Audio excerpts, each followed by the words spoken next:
Oh, hi mga madam. Ayan yung ating dumating ngayon. Mga loop earring po. Dahil naubos yung loop earring kong on hand. Ayan po.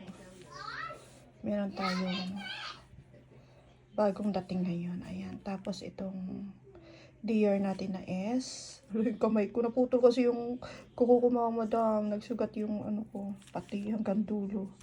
Nasira yung kuko ko. Tapos nagsugat. Ayan, tapos, ayan, bagong dating natin ng mga bracelet. Kasi naubos na rin yung bracelet natin na hardware, na heart beads. Tapos, ayan, yung ating heart piece necklace. Ayan, naubos na rin yung unhan natin. Kaya nag-order ulit ako. Nagkaubusan na naman ng lakas. Ayan,